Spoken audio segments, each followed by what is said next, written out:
এই ঘটনা সাধারণ মানুষের বিশ্বাস করার মতো নয়। আমি বিশ্বাস করতে বলে পিড়াপিড়িও করব না।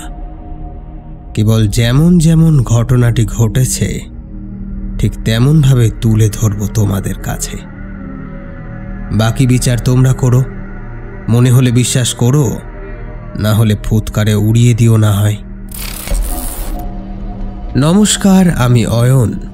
গল্প কথায় আপনাদের সকলকে জানাই আরও একবার স্বাগত। আজকে আপনারা শুনবেন আবারও আমারই রচিত একটি কাহিনী, ঝড় বাদলের এক রাতে। যে সমস্ত শ্রোতা বন্ধুরা এখনো আমাদেরকে সাবস্ক্রাইব করেননি, গল্প ভালো লাগলে অবশ্যই সাবস্ক্রাইব করবেন। তাছাড়া লাইক কমেন্ট করে আমাদের পাশে থাকবেন। চলুন তবে শুরু করি আজকের গল্প। আপনারা শুনবেন অয়ন সাহার কাহিনী, ঝড় বাদলের এক রাতে।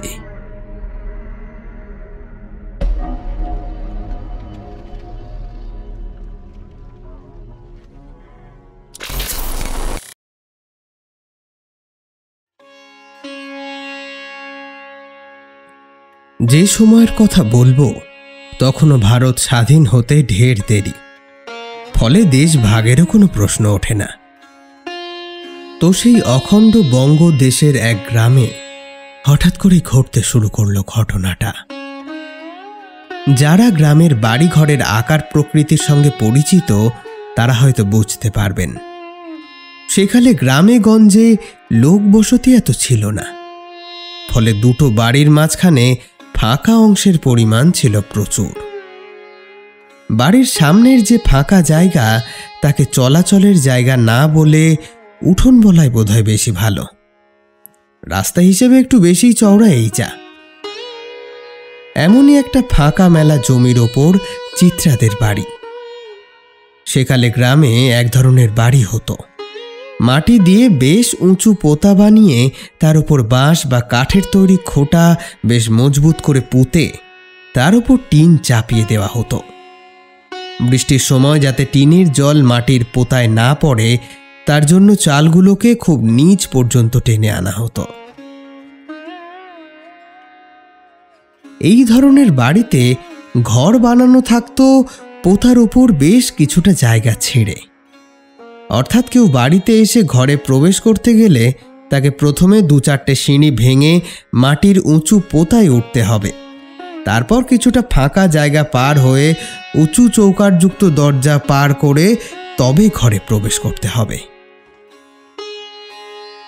দরজার সামনের এই ফাঁকা জায়গাটায় সেকালে দালান নামে পরিচিত ছিল। এরকম এক একটা বাড়িতে দালানই ছিল সব থেকে আকর্ষণীয় বিষয়। চিত্রাদের বাড়িটিও ছিল কতকটা এই রকম। যে দিনের কথা বলছি সেদিন চিত্রা তাদের বাড়ির সেই রকমই একটি দালানে বসেছিল খোলা চুলে। আজ চুলে সে সুগন্ধি তেল লাগিয়েছে।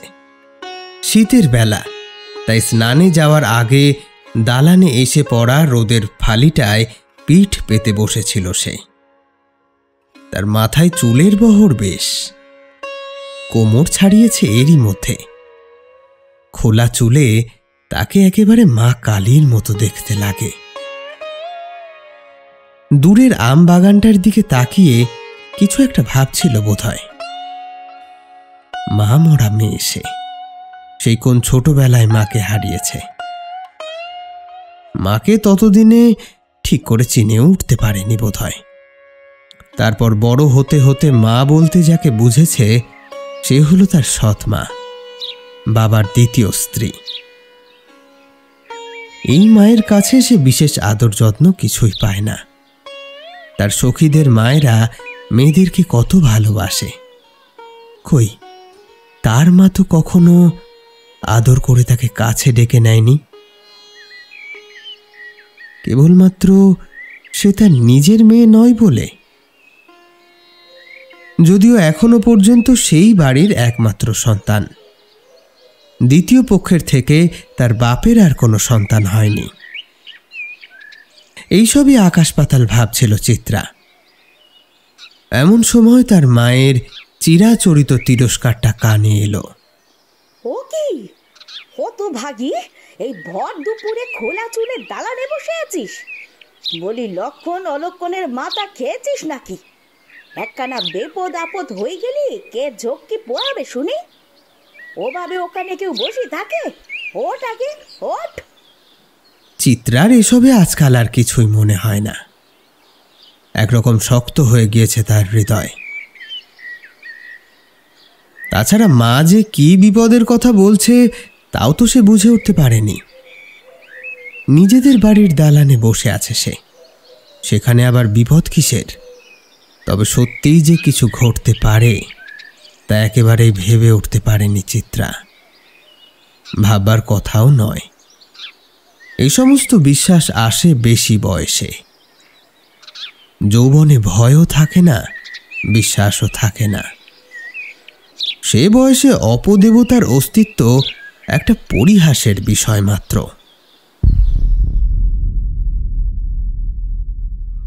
এর বেশ কিছুদিন পর বাড়ির লাগোয়া পুকুরটায় স্নান করতে গিয়েছিল চিত্রা। শান বাঁধানো পুকুরের ঘাটে বসে বিলি কাটছিল। তখনও নামেনি চলে। গোয়ালা বউয়ের অপেক্ষা করছে সে। প্রতিদিন এই সময় তো চিত্রাদের বাড়ির সামনের রাস্তাটা টপকে গোয়ালা বউ নাইতে আসে। চিত্রা দালানে বসে থাকলে তার সাথে দেখাও হয়ে যায়। তবে আজ সে দালানে বসে অপেক্ষা করেও গোয়ালা বউয়ের দেখা পায়নি। এদিকে তার স্নানের সময় হয়ে যাচ্ছে। পুকুর ঘাটে নিশ্চয়ই দেখা হয়ে যাবে এই ভেবে সে পুকুরে চলে আসে। আসলে আজকে চিত্রার ওপর একটা দায়িত্ব পড়তেছে তার মা। মা গিয়েছে বাপের বাড়িতে, আজ আর আসবে না। বিকেলের দিকে তাই গোয়ালা বউকে গরুর দুধ দুইয়ে নিয়ে যেতে হবে। এই কথাটাই সে গোয়ালা বউকে বলবে বলে অপেক্ষা করছে। বেশ কিছুক্ষণ অপেক্ষা করেও যখন গোয়ালা বউ এলো না, তখন আর দেরি না করে জলে নামল চিত্রা। চুল খুলে জলে ভাসিয়ে ভাসিয়ে কিছুক্ষণ লম্বা চুলটা নিয়ে খেলা করল সে।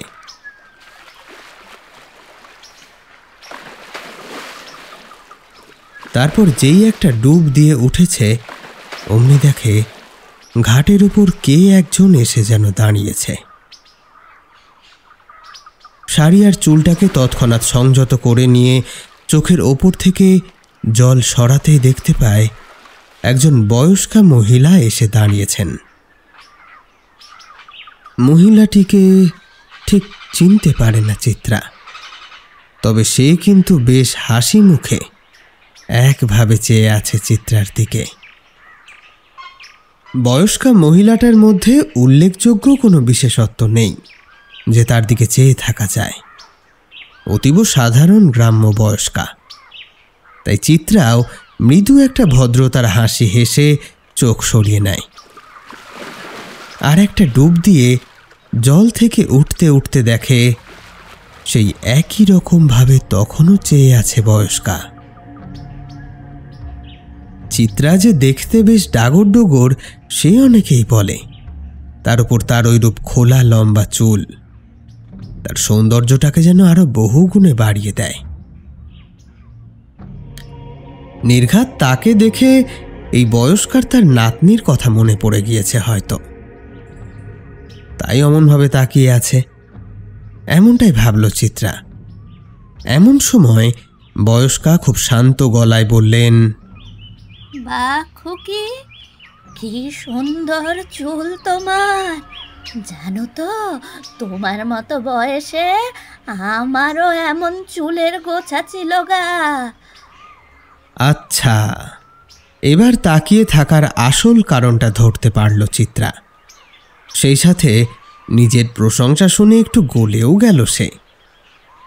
বাহ খুকি বাহ, বলি চুলে কি তেল মাখো গো, এত সুন্দর গন্ধ ছাড়ছে। আহ বাহ। এই বলে বয়স্কা একটা অনধিকার চর্চা করে ফেলল। চিত্রার মাজা ছাড়িয়ে নেমে আসা চুলে নির্দ্বিধায় হাত বুলিয়ে নিল সে। প্রথমে চিত্রার কেমন যেন একটু লাগলেও পরেই আবার নিজের মনকে বোঝায় এই বলে যে তার যদি কোনো জেঠিমা থাকতো বা কোনো বড় পিসি থাকতো তাহলে সে তো এনার মতোই হতো। বয়স্কা যদি তার চুলে একটু হাত দিয়ে তৃপ্তি পায় তাতে ক্ষতি কি? তাছাড়া এনার পোশাক আশাক দেখে আর যাই হোক ভিখিরি বা পাগল বলে তো মনে হচ্ছে না। সেই দিন রাতেই প্রবল কাঁপুনি দিয়ে জ্বর এলো চিত্রার। রাত বাড়ার সাথে সাথে জ্বর উঠল 104 ডিগ্রিতে। গা পুড়ে যেতে থাকলো। বাড়িতে তখন সে একা, তার বাপ তখনও ফেরেনি। যদিও ফিরলেই বা কি এমন হতো? তার মা আজ বাড়িতে নেই, এই পরিসরে নিশ্চয়ই আজ আরো বেশি করে মদ গিলে বাড়ি ফিরবে। হায় রে, মা হারা সন্তানদের লাঞ্ছনা সেকালেও ছিল, একালেও আছে। না হলে কি আর 13 বছরের জন্মদিনে তাকে এভাবে একা একা জ্বরে ভুগে মরতে হয়? আজ যে তার জন্মদিন এ কথা তার বাবা মা কারোরই মনে নেই।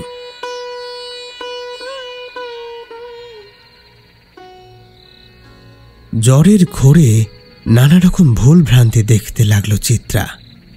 দেখল তাদের বাড়ির উঠোনের ওপর দিয়ে গোয়াল ঘর টপকে একজন মহিলা সরাসরি দালানে এসে উঠল। তার মুখ চোখ বোঝা যায় না, অন্ধকার যেন সে শরীরের সাথে সাথে বয়ে নিয়ে চলেছে। পরনে কি কোনো শাড়ি পরা? কে জানে, সেটাও চিত্রা ঠিক করে বুঝে উঠতে পারল না।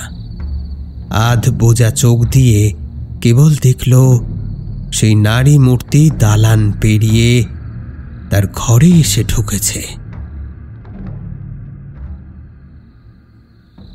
অস্ফুটে এবার তার মুখ থেকে বেরিয়ে এলো, মা, মা।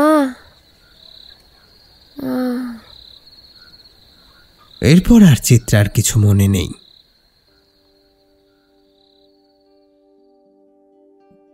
প্রায় 10 দিন ভুগে একরকম জমে মানুষে টানাটানি করে তবেই জ্বর ছেড়েছিল চিত্রার।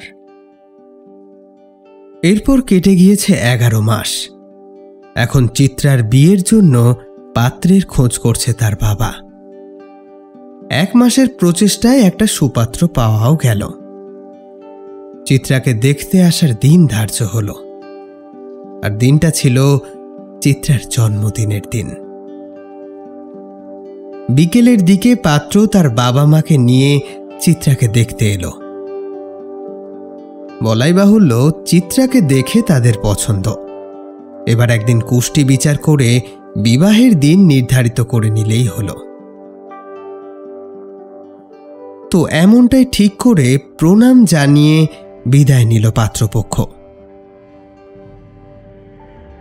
তবে চিত্রার কুষ্টি বিচারও হলো না, বিবাহের দিন ক্ষণ ঠিক হলো না। দুঃসংবাদটা এলো পরের দিন সকালের মধ্যেই। পাত্রপক্ষের বাড়ি ছিল পাশের 2 গ্রাম বাদ দিয়ে তার পরের গ্রামে। যাত্রাপথের কিছুটা জলপথে পার হতেই হয়। দুর্ঘটনাটা ঘটে যায় সেইখানেই। কিভাবে যেন নৌকা ডুবি হয় তাদের। পাত্রের বাবা মা বেঁচে গেলেও ছেলেটা জলে ডুবে মারা যায়। ব্যাপারটা বড়ই অদ্ভুত। ঝড় নেই, ঝঞ্ঝা নেই, সর্বোপরি নদীর জলে স্রোতও নেই। তাহলে কি এমন হয়েছিল যে অত বড় নৌকাটা বেমালুম ডুবে গেল? সাঁতার জানা একটা ছেলে ডুবেই বা যায় কিভাবে, যেখানে মাঝি, তার বাবা মা সকলে বেঁচে যায়? আরো জানা গিয়েছিল সেদিন নাকি ওই নৌকাতে কেবল ওরা 3 জনই ছিল, আর যে মাঝির নৌকাতে তারা সেদিন উঠেছিল তাকে সেদিনের পর থেকে আর দেখা যায়নি।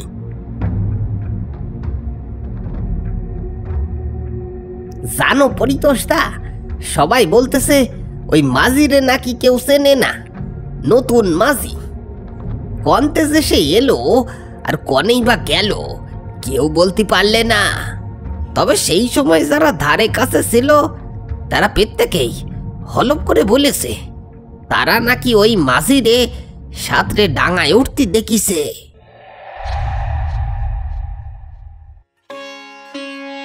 শিবু সংবাদটা দিয়ে চলে যেতেই মাথায় হাত দিয়ে বসে পড়ল পরিতোষ। মেয়ের জন্য খুঁজে খুঁজে একটা এত ভালো সম্বন্ধ পেয়েছিল, সেটা এভাবে হাতছাড়া হলো।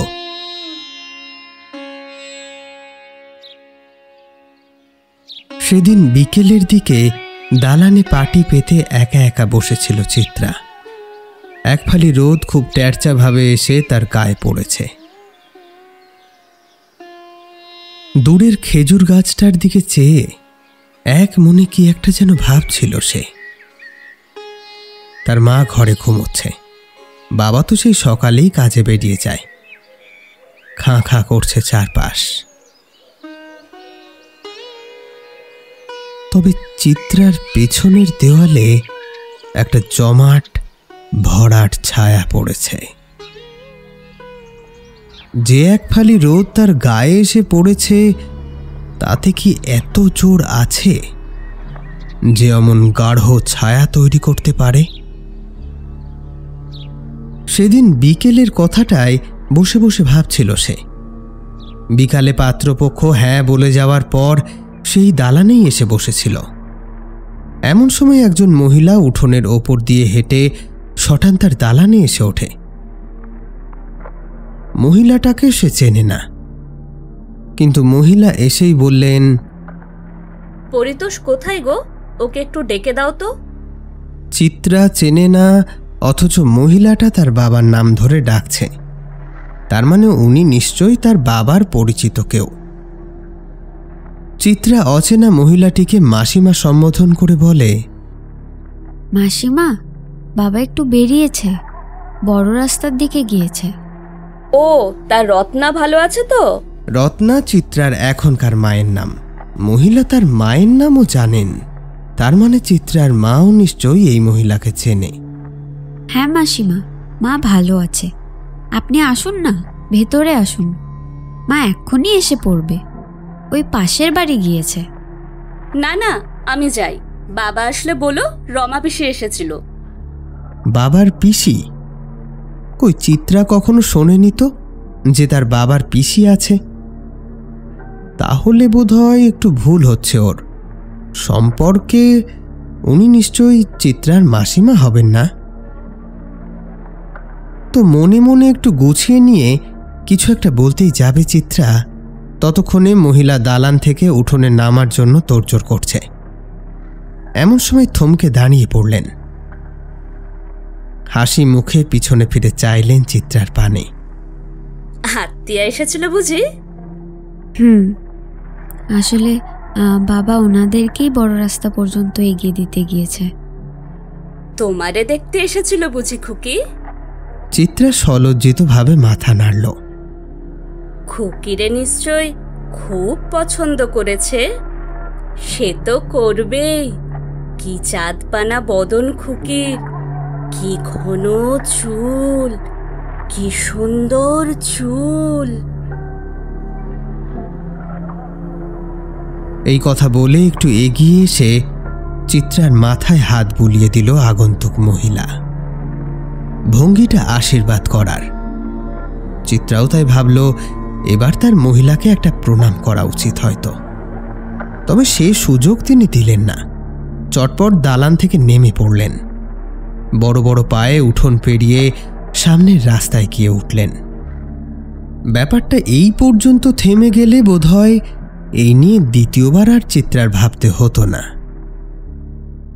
কিন্তু এখানে ভাববার মতোই বিষয় আছে বটে একটা। আর বিষয়টা হলো এই ঘটনার পরের অংশ। সেদিন তার বাবা মা বাড়ি ফিরে এলে রমা পিসির কথা বলেছিল সে, তার বর্ণনাও দিয়েছিল। তবে আশ্চর্যের বিষয়, দুজনের কেউ চিনতে পারল না ভদ্র মহিলাকে। এই গ্রামের তো নয়, কিন্তু অন্য গ্রামেরই বা কে যে এত পরিচিত? ওই বয়সী কোনো মহিলার সাথেই চিত্রার বাবা রমা পিসিকে মেলাতে পারল না। আর ঠিক এর পরের দিনই সেই নিদারুণ দুঃসংবাদটা পেয়েছিল সে, যে ছেলেটা তাকে দেখে গেল সে নাকি নৌকা ডুবিতে মারা গিয়েছে। অদৃষ্টের কি পরিহাস তার প্রতি, এটা ভেবেই মনটা বেজায় উদাসীন হয়ে গেল তার। বিকেল গড়িয়ে এসেছে, তখনও ঠিক সন্ধ্যের মুখটা, চারিদিকে বড় বড় গাছের ছায়ায় বেঁধে আবছা হয়ে এসেছে আলো। অথচ ঠিক আলো জ্বালার সময়ও এখনো হয়নি। এতক্ষণ পেছনের দেওয়ালের সেই ছায়াটা গাঢ় হয়ে লেগেছিল, কিন্তু এখন তো সূর্য ডুবেছে, এখন নিশ্চয়ই আর সেটার থাকার কথা নয়। তবুও কিন্তু সেটা আছে। চারপাশে সদ্য নেমে আসা অন্ধকারের মধ্যে আরো গাঢ় হয়ে। পাড়াগায়ে সন্ধ্যা ঘনালে প্রদীপের আলোয় ভরসা, তাই চিত্রাও উঠে গিয়ে প্রদীপ জ্বালাতেই যাবে। তবে তার অগোচরে মুহূর্তের মধ্যে একটা ঘটনা ঘটল, যে একেবারেই স্বাভাবিক কিছু নয়। দেওয়াল থেকে ছায়াটা হঠাৎ উঠে এলো। ওদিকে তখনও কিন্তু চিত্রা দালান থেকে ওঠেনি, কেবল ওঠার উপক্রম করেছে মাত্র। এদিকে ছায়াটা নড়ে চড়ে উঠে দাঁড়িয়েছে। বলাই যায় এটা চিত্রার ছায়া নয়, সেটার উচ্চতা অনেক বেশি। ছায়াটা ক্ষণিক সেখানে স্থির হয়ে দাঁড়িয়ে চোখের পলক পড়তে যেটুকু সময় লাগে, ঠিক সেই সময়ের মধ্যেই ছায়ামূর্তিটা স্যাৎ করে সরে গেল, গিয়ে ঢুকল চিত্রার ঘরের মধ্যে।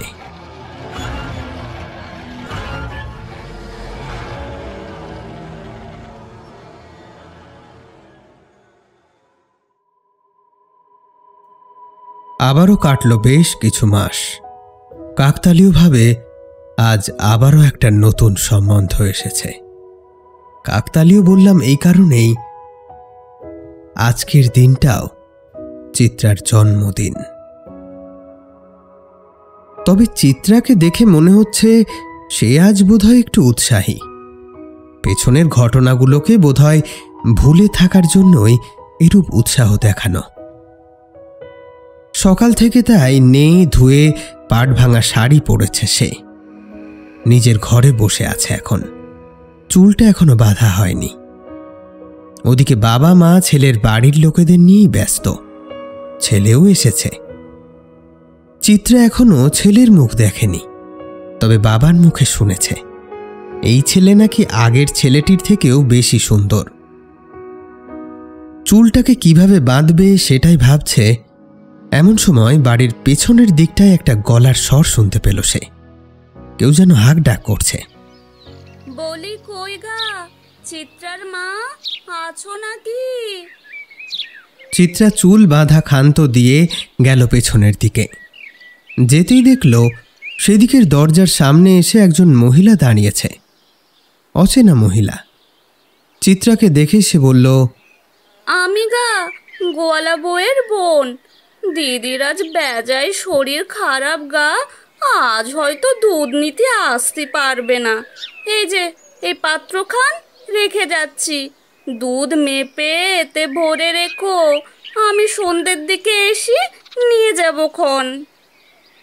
চিত্রা হাত বাড়িয়ে পাত্রটা নিতে গেল। এমন সময় দূরের আম বাগানটা থেকে একটা দমকা হাওয়া ধেয়ে এসে তার খোলা চুলটা উড়িয়ে চলে গেল। আর সেই চুল গোয়ালার বোনের হাতের ওপরে গিয়ে পড়তেই সে বেশ একটা হাসি হাসি মুখ করে বলল, বাহ, কি মেঘ বরণ চুল গো তোমার, শাড়িখান পরেও তোমারে বেশ খাসা লাগতেছে। হলোও ঠিক তাই। চিত্রার রূপে মুগ্ধ হল পাত্রপক্ষ। সত্যিই চোখ সরাতে পারল না কেউ। একরকম পাকা কথা হয়েই গেল। মৌখিকভাবে একটা দিন নির্বাচনও করা হলো। সমস্ত কথাবার্তা শেষ করে পাত্রপক্ষ যখন চিত্রাদের বাড়ি থেকে বিদায় নিল তখন প্রায় সন্ধে নেমেছে। তবে সকলে যেটা দেখতে পেল না সেটা হলো একটা নিকষ আধার চিত্রার পেছন থেকে বেরিয়ে এসে তার হবু স্বামীর পিছু নিল। পরের দিন দুপুরের ভেতর খবর আসে গতকাল গাড়ি দুর্ঘটনায় মারা গিয়েছে চিত্রার হবু স্বামী। আবারও সেই একই রকম রহস্যজনক মৃত্যু। দুর্ঘটনার সময় ছেলেটার সাথে তার মা বাবা ভাই 3 জনেই ছিল, কিন্তু প্রাণ গেল কেবল ছেলেটার। প্রত্যক্ষদর্শীরা কেউ বলতেও পারল না কিভাবে অত বড় ট্রাকটা নিয়ন্ত্রণ হারিয়ে রাস্তার পাশে দাঁড়িয়ে থাকা মানুষগুলোর ওপর আছড়ে পড়ল। খবরটা শুনে বুকের ভেতরটা মোচড় দিয়ে ওঠে চিত্রার। ডুকরে কেঁদে ওঠে তার প্রাণটা। তার মানে সত্যি কি চিত্রার কপালে সুখ নেই, নাকি তার সুখ স্বাচ্ছন্দ্য কেউ কেড়ে নিতে বদ্ধপরিকর হয়েছে? দালানের বাঁশের খুঁটোটার গায়ে মাথা ঠেকিয়ে অঝরে তার চোখ থেকে ঝরতে থাকলো বাড়ি ধারা। ওদিকে ঘরের মধ্যে থেকে ভেসে আসছে তার মায়ের তীব্র কটাক্ষ। হতভাগী, পোড়া মুখে দুটো ছেলেকে খেয়ে ফেললি। এখন তুই পোড়া কপাল নিয়ে বাপের অন্ন ধ্বংস করে মরবি। অনেক কান্নাকাটি করার পর একটু মাথা ঠান্ডা হতেই চিত্রা বুঝল আগামীতে তার বিবাহ সম্পন্ন হওয়া সত্যিই কঠিন। গ্রামে গঞ্জে কোনো নতুন ঘটনা ঘটলে তা একেবারে দাবানলের মতো ছড়িয়ে যায়। এক্ষেত্রেও ঘটল তাই। যারাই সম্বন্ধ নিয়ে পরিতোষের মেয়েকে দেখতে আসছে তাদেরই পরিবারে নেমে আসছে চরম দুঃখের ছায়া। ব্যাপারটা এভাবেই ধীরে ধীরে ছড়িয়ে পড়ল চারপাশে। শুরু হলো কানাঘুষো। পরিতোষের মেয়েটা কিন্তু ভালো নয়, ওর কিছু দোষ আছে। কুষ্টি বিচার করলে দেখা যাবে ওর রাশিতে শয়তানের বাস আছে। না হলে দুটো সুস্থ স্বাভাবিক ছেলে এভাবে বেঘরে মরবে কেন? ঠিক কয়েছ খুড়ো। আমার পরিচিত কারোর সাথে ওরা যদি ফের সম্বন্ধ করে আমি তো বাবু আগে ভাগেই সাবধান করে দেবো। জেনে শুনে অলক্ষীরা কি কেউ ঘরে ডেকে আনে? এদিকে যত দিন গড়াতে থাকে চিত্রার সৎ মায়ের তার প্রতি ব্যবহার ততই বিষিয়ে ওঠে। এতদিন ছোট বড় খোঁটা দিয়েই মনে আঘাত দিত, এবার সরাসরি চিত্রার গায়ে হাত তুলতে শুরু করল সে। দেখা গেল চিত্রা খেতে বসে কখনো ভাত চাইল, তখনই ওর মা মুখ খিচিয়ে বলে ওঠে, হতভাগী, অত খাওয়া কিসের? বাপের অন্ন ধ্বংস করে খুব মজা না? চিত্রা কোনো কথা বলতে পারে না, কেবল নীরব অশ্রুধারা বর্ষণ করে উঠে পড়ে সে। এমনই একদিন সকালে ঘুম থেকে উঠতে একটু দেরি হলো চিত্রার। সেই দিন তার মা রাগে অগ্নিশর্মা হয়ে বিছানায় ঘুমন্ত চিত্রার শরীরে এক লাথি কষিয়ে চুলের মুঠি ধরে তাকে বিছানার উপরে বসিয়ে দিল। বলল, ওঠ ওঠ হারামি বেটি, বেলা পর্যন্ত পড়ে পড়ে ঘুমোবে আর ওনার মুখে আমাকে খাবার তুলে দিতে হবে। গলায় কলসি বেঁধে ডুবে মরতে পারিস না? কুলাঙ্গার, আমাদের ঘাড়ে চেপে আমাদের রক্ত না খেলে শান্তি হচ্ছে না? না, ঘুমের মধ্যে আচমকে এভাবে মারধরের ফলে প্রথমে কেমন যেন থতমত খেয়ে গিয়েছিল চিত্রা। তারপর ঘোর কাটতেই শানিত তলোয়ারের ফলার ন্যায় তার মায়ের কটু বাক্য চিত্রার কোমল হৃদয়টাকে রক্তাক্ত করে দিল। এত শারীরিক ও মানসিক নির্যাতন আর সে সইতে পারে না। ঠিক করে নেয় তাকে নিয়ে যখন তার মা বাবার এত কষ্ট, তবে তার আর বেঁচে থেকে লাভটাই বা কি? সে মরে গেলে নিশ্চয়ই সকলে শান্তি পাবে। চরম সিদ্ধান্তটা তখনই নিয়ে নিল চিত্রা। তবে আজই। কিন্তু তার আগে একটা কাজ করতে হবে তাকে। তার ঘরে একটা ছোট্ট শিবলিঙ্গ আছে, গ্রামের বুড়ো বটতলায় সেটা রেখে আসতে হবে। সেদিন সকালে আর কিছু খেল না চিত্রা। বাড়ি থেকে বেরিয়ে সোজা চলল বুড়ো বটতলার দিকে। গাছের নিচে একটা বেদি মতো করা আছে, তারই এক পাশে পুজো হয়ে যাওয়া বিগ্রহগুলো এসে ঠাঁই পায়। সেখানেই বেশ কিছু ভগ্নপ্রায় মূর্তির মাঝে চিত্রা তার শিবলিঙ্গটা রেখে দিল। চিত্রা না থাকলে তার ঈশ্বরই বা পুজো পাবে কি করে? তাই তো ওনাকে এখানে রেখে যাওয়া। থানটার উপর একটু বসল সে। মাথা উঁচু করে ওপরের দিকে তাকাতেই দেখল কাঠবেড়ালির একটা পরিবার গাছের ডালে ডালে ছোটাছুটি করে খেলে বেড়াচ্ছে। বুকের ভেতরটা হু হু করে উঠল চিত্রার। মাথার উপর তপ্ত সূর্য, তবুও গাছের নিচের এই বাঁধানো শানটা কত ঠান্ডা। গাছের ডালের প্রাণীগুলো কতই না শান্তিতে আছে।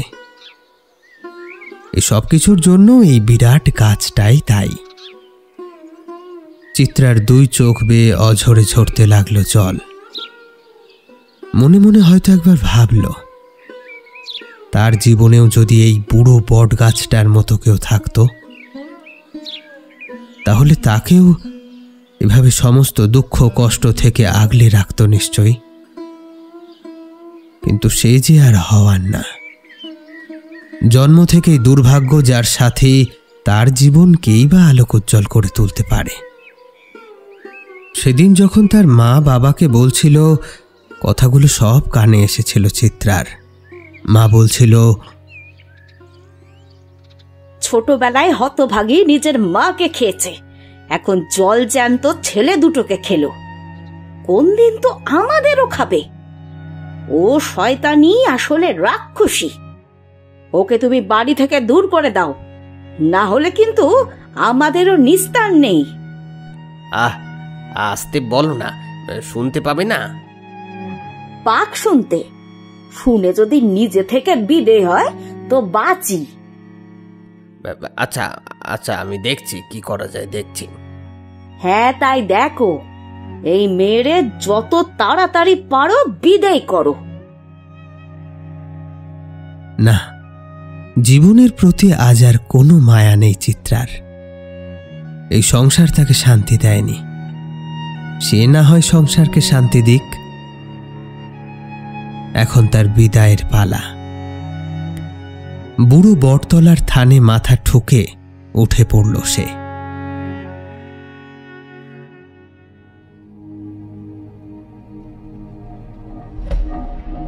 চিত্রার এইরূপ দুরবস্থা দেখে কেউ যেন আড়াল থেকে হেসে উঠল।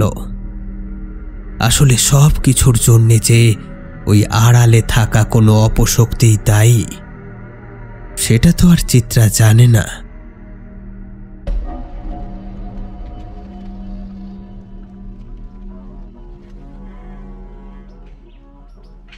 দুপুরবেলা যখন চারপাশ খাঁ খাঁ করছে, তখন একটা কলসি কাকে নিয়ে ঘাটে এসে দাঁড়ালো চিত্রা। আজ সে তার চুলে খুব যত্নে গন্ধ তেল মেখেছে। খোলা চুল এলিয়ে আছে মাজার নিচ পর্যন্ত। এখন তাকে দেখার মতো কোথাও কেউ নেই। যদি থাকতো তাহলে বলতো তাকে দেখতে মা কালীর মতো লাগছে। সামনেই নিস্তরঙ্গ পুকুরের জল। চিত্রা এক দৃষ্টে সেদিকেই চেয়ে রইল। থাকতে থাকতে মনে হলো জলের ভেতর থেকে কে যেন তাকে ডাকছে। একটা উষ্ণ বাতাস কোথা থেকে এসে তার শরীর ছুঁয়ে গেল। কানে কানে কেউ যেন বলল,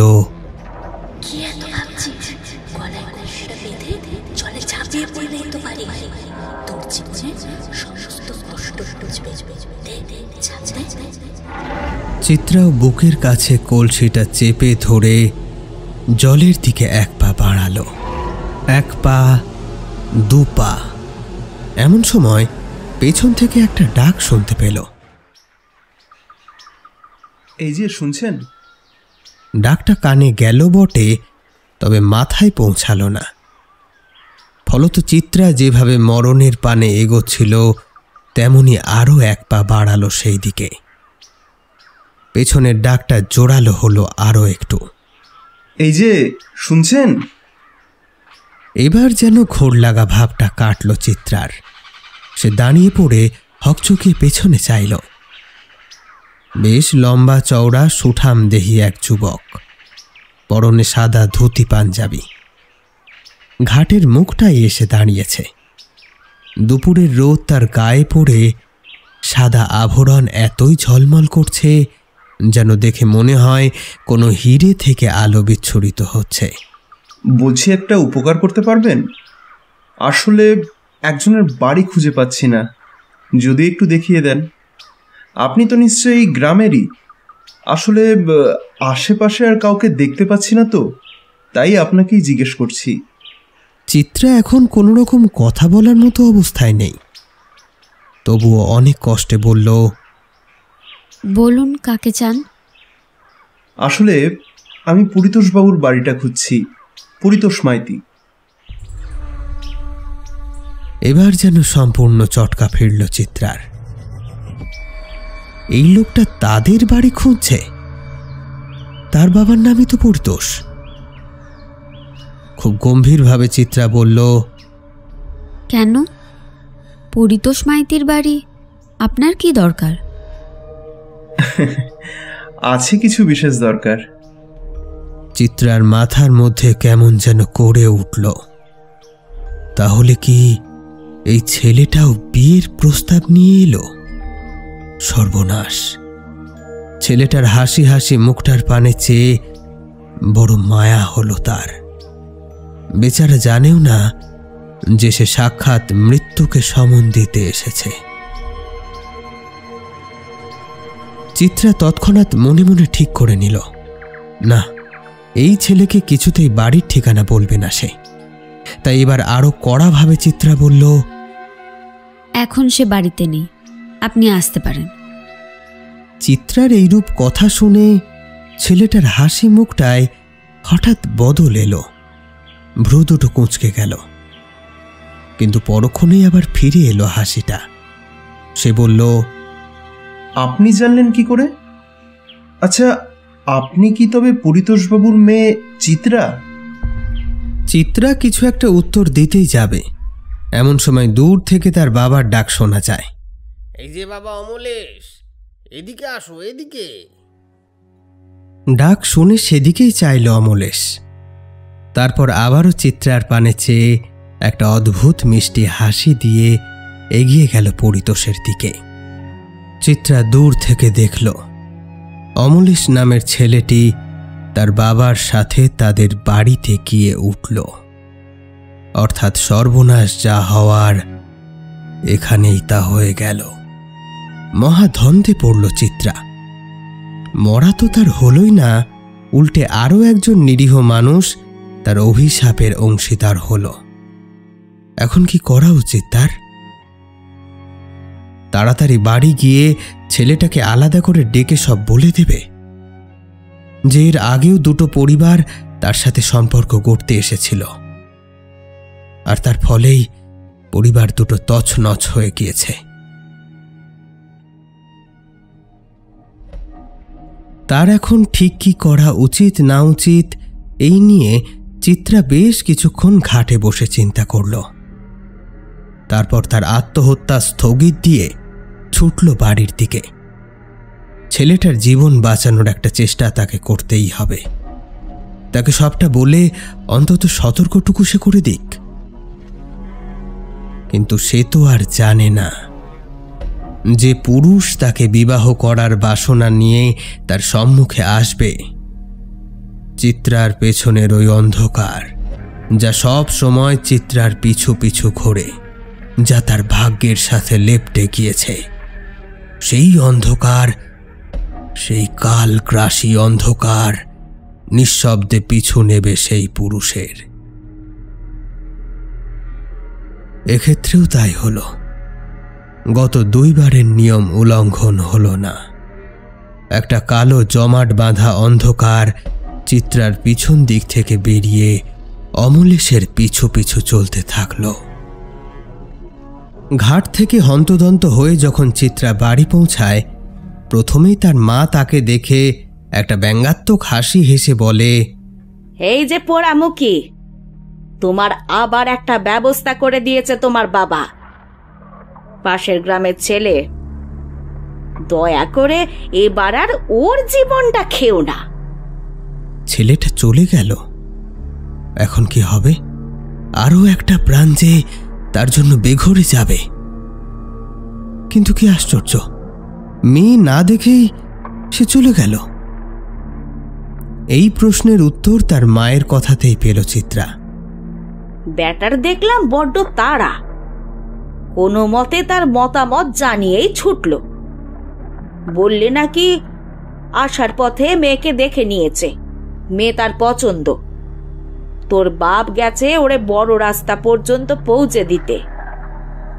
চিত্রা আর দেরি করে না, ঘরে ঢুকে কাপড়টা বদলে নিয়েই ছোটে বুড়ো বটতলার দিকে। তার শিব ঠাকুরটাকে নিয়ে আসতে হবে এখন। আজ সারা রাত ধরে সে তার ভগবানের কাছে মাথা কুটবে। এর থেকে বেশি যে আর কিছু করার নেই তার। ভগবান যেন এই ছেলেকে রক্ষা করে।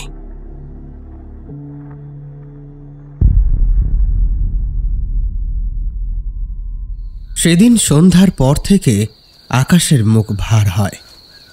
অমলেশ গ্রামে প্রবেশ করার মুখে দেখে বড় বড় কয়েকটা জল ভর্তি কালো মেঘ চাঁদের সমস্ত প্রকাশকে গিলে নিয়ে বুক ফুলিয়ে এসে দাঁড়িয়েছে। চরাচর ঢেকে গেল কালি গোলা অন্ধকারে। হাওয়া উঠল। অমলেশ দ্রুত বাড়ির পথে পা বাড়ালো। অমলেশ একা মানুষ, 3 কুলে বর্তমানে তার কেউ নেই। কয়েক বছর আগে পর্যন্ত তার বুড়ি ঠাকুমা ছিল। তিনি দেহ রেখেছেন, তাও প্রায় 9 করে বছর 3 হলো। গ্রামের ঠিক মাঝখানেই 3 রাস্তার মোড়। সেই জায়গায় অমলেশের একটা মুদিখানার দোকান আছে। বর্তমানে সেই দোকানে তার ব্যবসা বেশ ফুলে ফেঁপে উঠেছে। এবার একটা জীবনসঙ্গী না হলে আর কি একা একা জীবন কাটে? তাছাড়া আর একটা মানুষ থাকলে হাতে হাতে দোকানের কাজকর্ম একটু বাড়ানো যায়। তাই তো সকালে চায়ের দোকানে চিত্রার কথা শুনে কিছুমাত্র না ভেবে সে বিকেলের ভিতরই গিয়ে হাজির হয়েছিল ওদের বাড়িতে। কিন্তু চিত্রাকে দেখে সে আরো মুগ্ধ হয়। এত সুন্দর একটা মেয়ে কিনা তার বউ হবে, এই যে তার ভাবনারই অতীত। যদিও এখানে বলে রাখা দরকার, চায়ের দোকানে অমলেশ কিন্তু চিত্রার দুর্নাম বই সুনাম শোনেনি। সকলে বলেছিল ওই মেয়ের ওপর নাকি শয়তানের নজর। আর ওর বাপ মেয়েটাকে বিয়ে দিয়ে বাড়ি থেকে বিদায় করতে চায়। অলক্ষীকে তো আর বাড়ি রাখা চলে না। তো সেই শয়তান, অলক্ষী, এইসব শব্দগুলোই অমলেশের কানে যায়। ফলে বেড়ে যায় ওর উৎসাহ। এসব জিনিসের প্রতি তার যে বরাবরের আকর্ষণ। এরপরই সেই চায়ের দোকানের লোকগুলোর থেকে পরিতোষ মাইতির বাড়ির ঠিকানা জোগাড় করে তাদের বাড়ি গিয়ে হাজির হয়। তবে অমলেশ বোধহয় এটা জানত না যে সে কত সঠিক সময়ে চিত্রাদের বাড়ি পৌঁছেছিল। আর একটু দেরি হলে হয়তো চিত্রায় পৃথিবী ছেড়ে চলে যেতে পারত। অমলেশ হাঁটতে হাঁটতে নিধু মুক্তারের বাড়ির সামনে চলে এলো। এখান থেকে একটা পথ বাঁয়ে আর একটা পথ রাস্তার 2 পাশে 2টো তাল গাছকে রেখে মাঝখান দিয়ে চলে গিয়েছে। বাঁ দিকের পথটা তার বাড়ির, আর ডান দিকের পথটা গ্রামের শ্মশানের রাস্তায় গিয়ে মেশে। অমলেশ কিন্তু শ্মশানের রাস্তাটাই ধরল। রাস্তার পাশের ওই তাল গাছের গোড়া থেকে একটা লম্বা লাঠি জাতীয় কিছু তুলে নিয়ে আরো দ্রুত পা চালালো সে। লাঠিটা যে সে আগেই ওখানে রেখে গিয়েছিল সেটা তার হাবে ভাবেই বোঝা যায়। অন্ধকার ঘনানোর পর থেকেই সে অনুভব করতে পারছিল কে যেন তার পিছু পিছু হেঁটে আসছে। এবার শ্মশানের পথে পা দিতেই পিছু হেঁটে আসা সেই সত্তা একেবারে তার কাছাকাছি চলে এলো।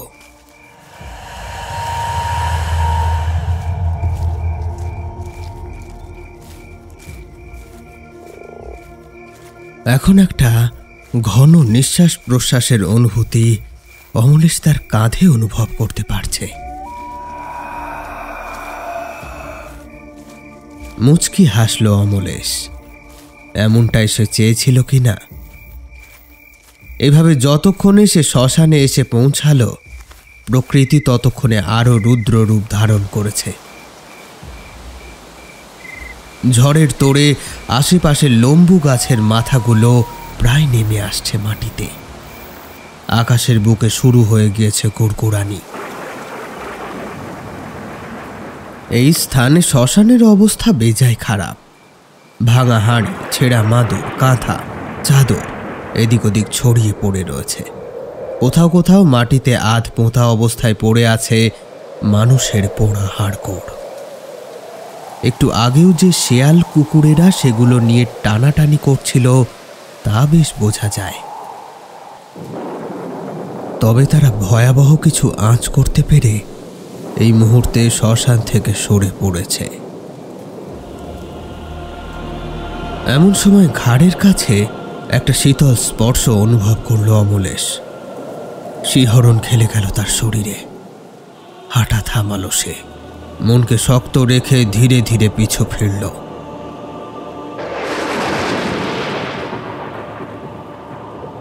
এই সময় আকাশের বুক চিরে খেলে যায় এক বিদ্যুৎ রেখা। সেই আলোতেই দেখা যায় এক বিরাট নারী মূর্তিকে, যে কখন যেন এসে দাঁড়িয়েছে অমলেশের ঠিক পিছনে। ঝড়ের দাপটে তার চুলগুলো হাওয়ায় উঠছে, চোখগুলো যেন এক একটা আগুনের গোলা। মুখে খেলা করছে এক পৈশাচিক কুটিল হাসি। সেই নারকীয় মূর্তির চোখের দিকে না তাকিয়েই হাতের লাঠিটা উঁচিয়ে ধরল অমলেশ। মনে মনে একটা মন্ত্র পড়তে পড়তে দেশলাই চালল।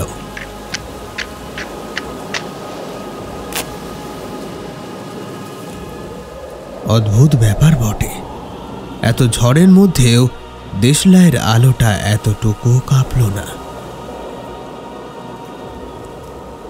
লাঠির মুখে এবার সেটা ছোঁয়াতেই দপ করে চলে উঠল। এতক্ষণে বোঝা গেল ওটা একটা মশাল। মশালটা জ্বলে ওঠার সাথে সাথে একটা অদ্ভুত ঝাঁঝালো গন্ধ ছড়িয়ে পড়ল চারপাশে। সামনের নারকীয় নারী মূর্তিটা এবার বিকট সুরে হেসে উঠল।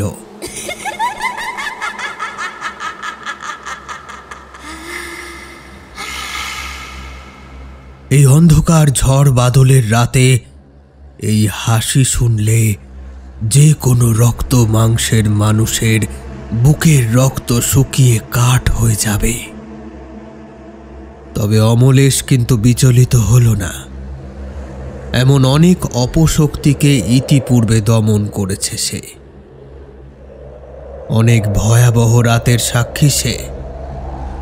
তার মুদিখানার ব্যবসার আড়ালে এভাবেই সে মানুষের জন্য কাজ করে, শয়তান দমন করে তার অর্জিত মন্ত্র শক্তি দ্বারা।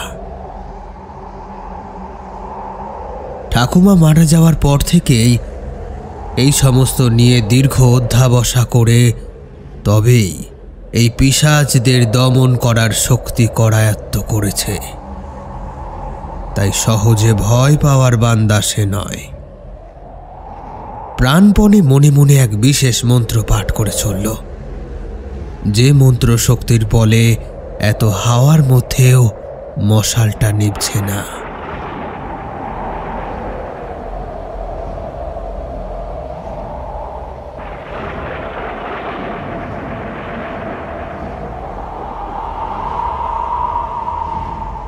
এভাবে কিছুক্ষণ চলার পর অমলেশের মনে একটা আতঙ্কের রেখা ক্ষীণভাবে ঝিলিক মেরে গেল। সামনের ওই করাল বদনীর কিন্তু কোনো বিকার নেই। এতক্ষণে অমলেশের মন্ত্রের বলে একটা কালো জমাট বাঁধা অন্ধকারে পরিণত হওয়ার কথা ছিল তার, কিন্তু তা তো হয়নি। উল্টে তার মুখের হাসিটা যেন আরো চওড়া, আরো বাঁকা হয়েছে। এবার হঠাৎ সেটা তার হাত লম্বা করে চেপে ধরল অমলেশের টুটি। বিপদ আঁচ করে অমলেশ তার দেহের সমস্ত শক্তি একত্রিত করল, চোখ বুজে নিল সে। এদিকে পিশাচের হাতের চাপ যেন লোহার বিড়ির মতো চামড়া কেটে অমলেশের গলায় বসে যাচ্ছে। আকাশ বাতাস ভরে উঠেছে পৈশাচিক অট্টহাসিতে।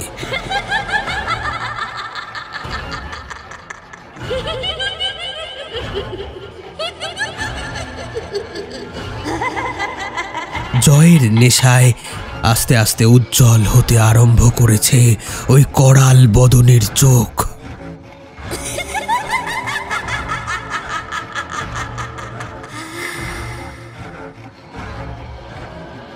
এভাবে কতক্ষণ যে সেই পৈশাচিক নিষ্পেষণ চলেছে তা বলা কঠিন,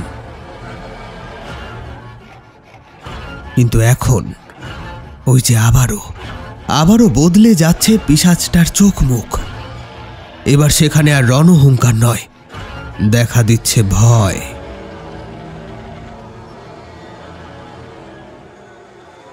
কারণ অমলেশের গলা চেপে ধরার সময় সে খেয়ালই করেনি অমলেশের গলার ওই মাদুলিটাকে। কি করেই বা করবে? সে যে পিশাচ, নরকের কীট, তার হিংস্রতা, বর্বরতা, মানুষের অনিষ্ট করার ক্ষমতা প্রবল। কিন্তু একজন কল্যাণকারী মানুষের বুদ্ধির সাথে তার পেরে ওঠা তো সম্ভব নয়। আসলে এক বিশেষ ধরনের মাদুলি, যা বাইরে থেকে অপশক্তি অনুভব করতে পারে না। আর এটাই হলো ফাঁদ। এর ফলে অজান্তেই কোনো অপশক্তি, শয়তান, পিশাচ যদি এই মাদুলিকে স্পর্শ করে ফেলে, তাহলে তার সূক্ষ্ম শরীর হোক কিংবা স্থূল, সে শরীরে মায়াবী আগুন ধরে যাবে। এক প্রবল জ্বলন মুহূর্তে কাবু করে ফেলবে সে ঋণাত্মক শক্তিকে।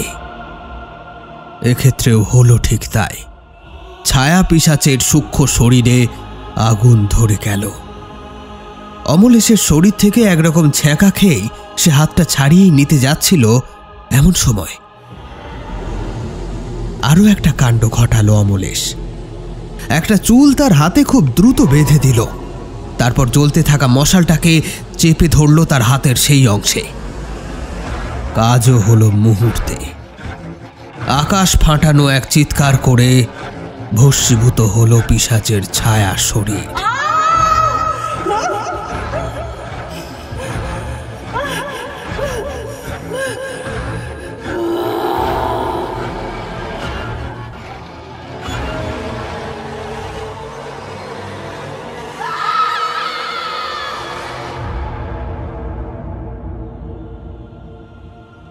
লম্বা চুলটা ছিল চিত্রার।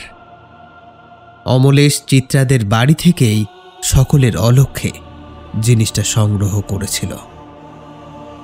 যে অপশক্তি চিত্রার ভাগ্যকে কবজা করেছিল, তার গতি প্রকৃতি অমলেশ তাদের বাড়িতে গিয়েই আঁচ করতে পারে। তাছাড়া এদিক সেদিক থেকে খুব কম সময়ে খবর জোগাড় করে সে জানতে পেরেছিল প্রায় সব কিছুই।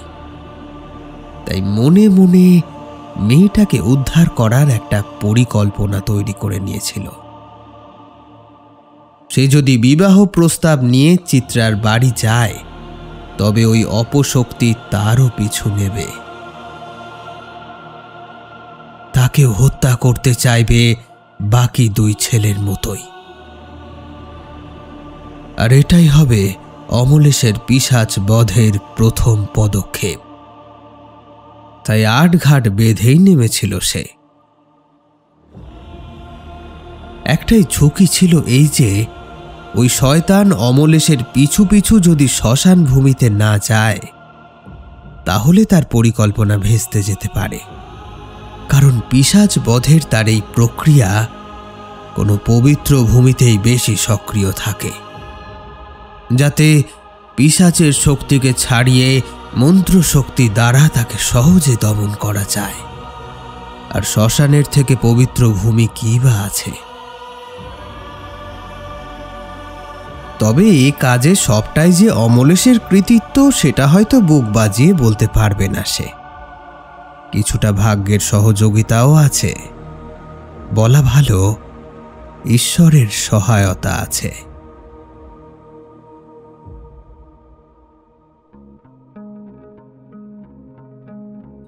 কিন্তু কি ভাবছেন, চিত্রা কি কেবল পরিকল্পনার অংশ হয়েই রয়ে গিয়েছিল? একেবারেই না।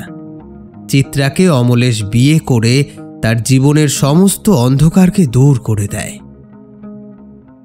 তাছাড়া অমলেশের সংসারে যে সত্যিই একজনকে দরকার। এই পর্যন্ত লিখে গলা তুলে হাঁক পাড়ে সে। কি গো চিত্রা, সকালের চাটা কি দুপুরে দেবে নাকি? সেই কখন থেকে রান্নাঘরে কি করছো বলো তো? আরে দিচ্ছি বাবা, দিচ্ছি। আরে আরে দোকান খুলতে হবে তো, আমার দেরি হয়ে যাচ্ছে না? অমনি আমার দোষ না? তুমি যে সেই কখন থেকে গল্প লিখতে বসেছ। গল্প লেখার সময় কেউ এলে তো তুমি বলো তোমার নাকি ছন্দ কেটে যায়। তাই তো আমি অপেক্ষা করছি। আচ্ছা মহারানী, আমার ভুল হয়ে গেছে। কই এবার তো দাও, আমার গল্প লেখা যে শেষ।